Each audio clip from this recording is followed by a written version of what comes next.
Hello YouTube viewers, welcome to my show Computer Wednesday. In today's episode, we're going to talk about internet in 2020. So let's dive right into it.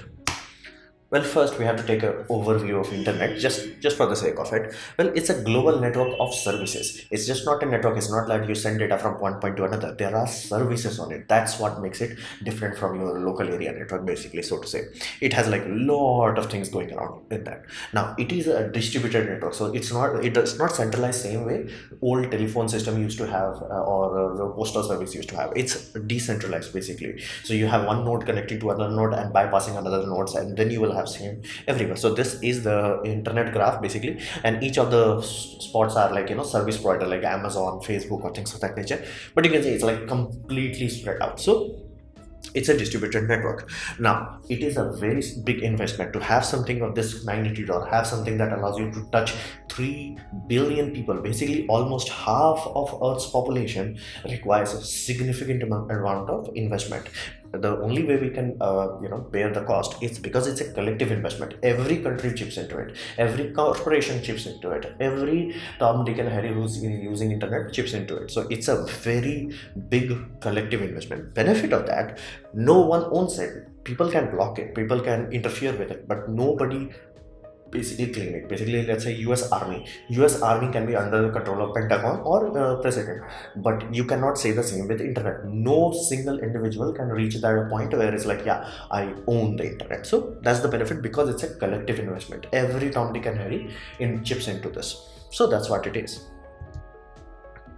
Then okay, I specified it's not just a network, it has services in it. So what are those services? Now those services I can divide that into 4 simple sections.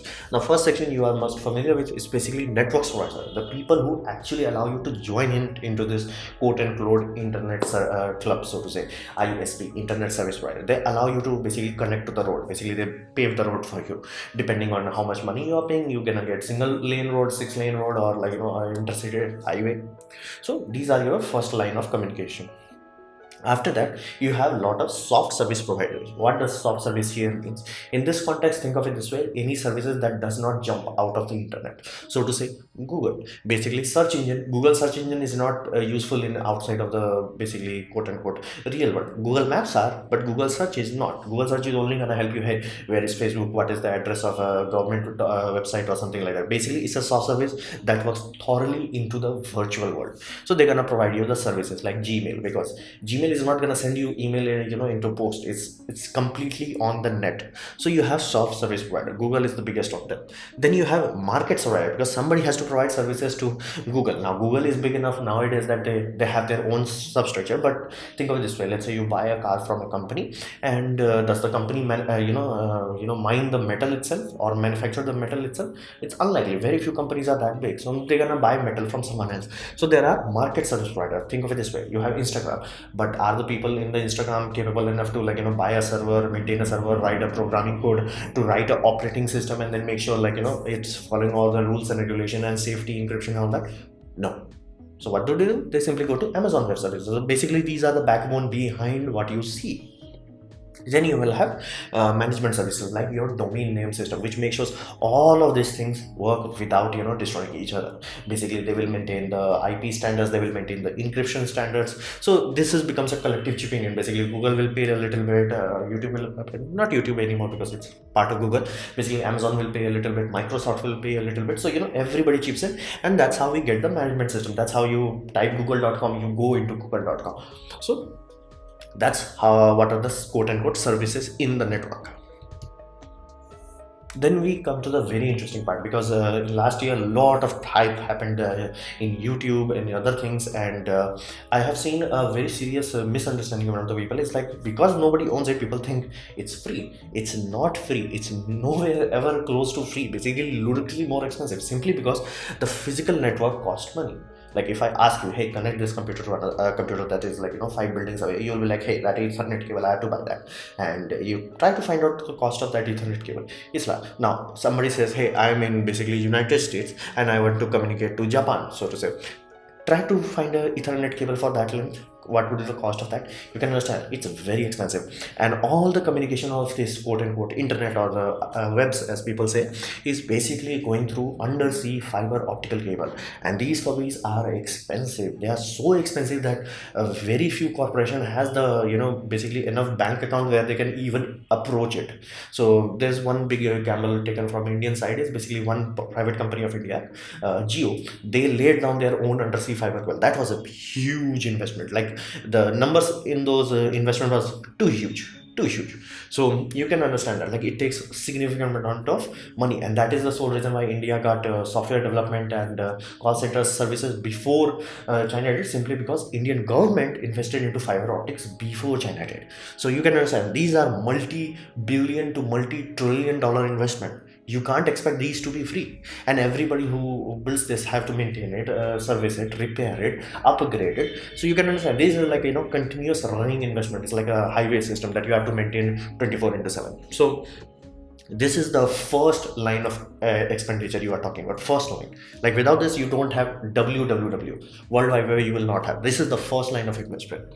Then you have to understand somebody has to do the management, somebody has to provide the services. Those come from quote unquote servers.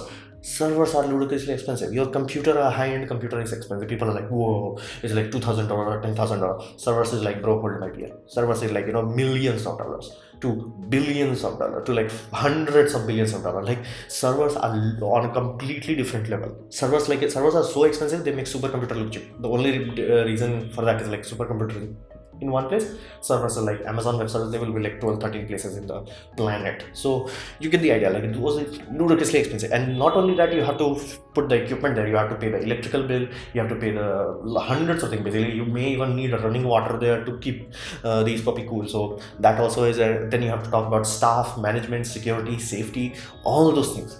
This is the second layer of investment that people talk. Then we come to the most tedious and annoying part, because if there is no government to deal with this, who will take care of the undersea fiber cable? So because of that, governments like basically Federal Communication Commission gets cut out the system. They are like, we're gonna regulate how things happen, so people don't sell illegal things or like things that are banned or blocked, so to say. So you cannot expect China to allow you to have free access to Facebook. So that's what happens. These are the three layer. Then to make sure all these three layer don't self-destruct or don't become too chaotic, then you have regulation and management systems. So these is the reason why internet is $1 billion service. It's not free. You cannot ever expect to offer it for free, because even if, let's say, Elon Musk successfully launches the Constellation, and Constellation somehow miraculously have the bandwidth to compete against fiber system, you're still talking about rockets, you're still talking about satellites, and you're still talking about the ground station where you're gonna have the server. So you're still gonna have the server, you're still gonna have the government permits, because airspace is government permit. Because let's say people, many times I've seen many YouTubers say like, how will China block that? China will simply say it's our airspace, you disable your satellite or we'll declare it act of war. So it's a very simple system. Like the moment SpaceX satellite goes into the China's airspace, it has to disable the services. It can be done, it has been done with some old spy satellites. Modern satellites have worked very hard to make sure that they are undetected for this reason, because the moment you detect it, you can simply claim it. You have to either you can shoot it out or basically you have to disable it. So that is the reason government still would be there, and EU regulation and management still. So you get the idea, like these four will always be there. So it's never free, it's never quote unquote human rights or something like that. It's very expensive. It's like something that civilization reach once it's reached enough. It's not something you like tada, after food, water, air and home, this is it. No, you will have industry, you will have electricity, you will have multiple other things, then at the end you will get the service. It is very expensive, it's never free. So how the heck Facebook, Instagram, WhatsApp, these things are free? Because you are the product that is being sold. So how the heck that happens? Well, how the heck they are selling you? Because they are not taking your wallet. How the heck they are selling you? Well, they are selling you one of the biggest way on internet is basically targeted advertisement. Why? Because that's the backbone of every system. Think of it this way. If you compare, let's say 10,000 advertisements shown. Basically, let's say I'm a company like a multimeter company. I'm like, okay, I'm gonna show my advertisement to 10,000 people. Now if I show 10,000 advertisement through television, the amount of people who gonna actually buy that would be barely 100. Now if I do that same thing through targeted advertisement, I'm gonna be like much higher, my success rate would be much higher. So even though I may be showing exact same amount of people, 10,000 people gonna see my ad, but because the back end server, basically the Google AdSense people, they will track you, they will figure it out. Hey dude, this guy is about to lot into electronics, this guy is a lot into multimeters, this guy is like, you know, really into this. He's been following, you know, 100 YouTube channels that are about electronics, so he's gonna buy multimeter sooner or later. Hey, I checked his email account, he does not have any, you know, receipt from multimeter, so he's gonna buy it. So you get the idea, like all those things are happening in the background, and this way the advertisers get the guarantees, like, hey dude, I'm gonna show your advertisement to 10,000 people, I can guarantee at least 500 to 5,000 people will buy it. So get that idea, like that is the backbone. That is why advertisement on internet is such a big deal, because it gives almost a guarantee. And this is the reason why Gmail reads your email, because let's say Gmail reads my email and it's like, okay, I have seen Anupam like 6-7 years and he bought like 3 mobile phones, so they know like my mobile change schedule would be like around 1.5 year to 2 years. So they will not bombard me with mobile ads. If they see, hey, I just bought my phone, they know like I'm not that kind of guy that buys anyone. Now then they will see the receipt cost of that. Once they see the receipt cost, they're like, yeah, this guy does not invest too much money into the phone, so they will not show me ads of phone that are too expensive, or they will just try to push me. Let's say my budget is 20k in rupees, they'll be like 22k, they will not put me 60k or iPhone or something like that, but they will like try to push me a little bit. So this is the reason why targeted advertisement is such a big deal, because companies get almost a guarantees. Like you know, if companies is like, bro, I'm gonna show your ads, it's almost like a guarantee that 10% of the people will buy your product. So that's a very big deal. So that is the backbone of all the free services that you see. Now then you have direct services like Amazon, Netflix, HBO and Hulu. These kind of things, but there are many more you can easily guess. These are direct services. Basically they are directly offering you something in exchange for money. Basically Amazon is like, bro, give me money, a little bit from the seller, a little bit from you, and I'm gonna give you a product in return. Now if that product is good enough, if my services are good enough, you're gonna be happy and you're gonna do this again. Basically it's like a shopping mall. So these are very quote unquote transparent. Everybody, like here seller wants to extract more, Amazon wants to extract more, you want to extract more. So it's kind of like a quote unquote everybody is honest because everybody has a gun. So it's that kind of scenario, but it's honest because you know what's happening, you know how it's happening. Now Netflix is very simple. It's like they have to make good TV shows, they have to make sure you are satisfied, they have to make sure that you enjoy it, otherwise you simply will not buy it. It's very transparent, very direct. Same with HBO, same with Hulu, same with Disney Plus. It is very simple. You have the second one, they are directly attacking your wallet. Now that is the lifeblood of internet system. Then we come to the tricky part that is now becoming a big deal in 2020. This is the reason why I'm making this video. Basically now your mind is key to the government, because presidential election in USA is coming in there, and given the fact that USA controls the largest military and they possess the ability to destroy the whole damn planet, it is a very sensitive topic, so to say. And the ability to control people's mind, and I'm talking mind here, I'm not talking about direct mind control. We are not there yet, and it cannot be achieved simply because our minds are very chaotic by its nature. So you can't be like, okay, go here. They can say, don't go here. They can do that. They can't say like go here, they will be like don't go here. So they will like apply blocks here. So if they don't want to make sure, let's say Bernie Sanders does not get elected, they're like, don't go here, like he is not this good, or a little bit, like these are subtle things, but they are enough and proven enough that if they say that, it will not happen. And that is why Trump's election was such a big deal. It's like, dude, all these companies, Facebooks and all that, they almost were guaranteeing everybody. It's like, dude, you invested with us, we chipped in our money, we guarantee you, and that did not happen. So you can understand that before that they had almost a guarantee. They're like, we said this will happen, it will happen, because I told you, specified, they had a certain bit of control over your mind, and that failed. So you can understand people want to invest a lot of money into this. Why? Because every dictator, every government party thinks they can get to the top and stay there. Going to the top is easy, staying there is impossible. Time does not allow that. Every time they can hear things, they can break the law and they can be like, yeah, I'm gonna be in the top 24/7 into 365. That does not happen. So, but again, that fallacy allows people to like invest billions of dollars, and I'm talking bigger $1 billion kind of money. Like if they have so many zeros in that, it's pointless to count. So people invest money, like government will. That is the reason when China blocked Facebook, they did not like, okay, we're not gonna create something as toxic as Facebook. They're like, we're gonna create our own Facebook, so we can track the people, so we can guide the people, so can we docile the people, so they do not revolve against because they want to stay on the top 24 into 7 into 365. It will not happen again. It will happen for 10 years, or this system may allow them to push to 30 years, but eventually everything falls. So that is the third part. These are the three big monies. First, you have advertisement, which is very clean, but it tracks you. Every Tom, Dick, and Harry tracks you. Every website tracks you. Every email that you transfer is read. That every chat you use is read for this reason. That is point number one. Then you have second, direct services like Amazon or Netflix. Then you have third, government people paying a lot of money or creating their own services where they can monitor you directly.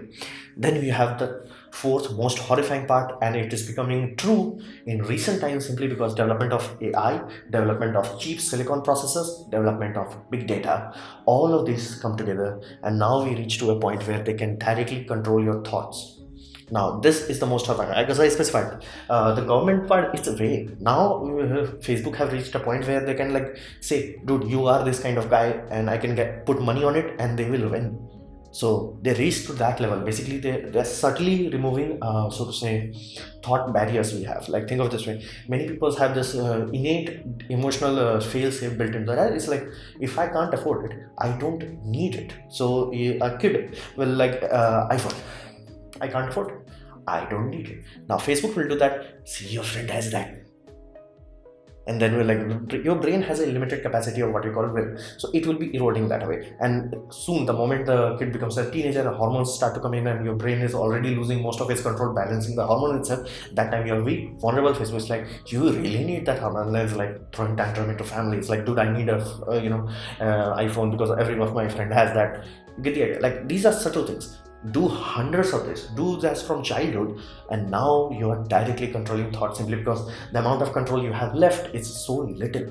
Like, you don't even control the clothes you wear, you don't even control which brands you're supposed to like, you don't even control like which people you vote in the election. So this is priceless. That is why like China will, even though like they will spend billions of dollars blocking internet through Great Wall firewall of China, basically internet, they will still spend trillions of dollars to make us alternate for that, because that allows them to do this, directly see into your mind, and that is priceless. That is why you get WhatsApp for free. In earlier days, WhatsApp was like paid system. In earlier days, YouTube when it was run independently, it had a 10-minute limits. Now Google is doing that. So Google, even though they are losing money directly for this, they're still doing it. Why? Because it's the second largest search system out there, and it directly allows you to control your thoughts. They can trigger you. They can make you, so to say, agitated. And that's how it works. So armed with this knowledge, I want to you to go into 2020 bit more cautious, bit more basically relaxed. So this was my presentation on internet in 2020. I hope you liked it, learned from it, become more wiser, more calmer person due to this, hopefully. And if that is so, please share it amongst your friends. That will help me a lot. And if you didn't like it, didn't enjoy it, I'd urge you to press dislike, press it twice to show me extra disappointment. Please leave a comment because I reply to all of them. Subscribe, press the bell icon if you're free, and as always, thanks for watching.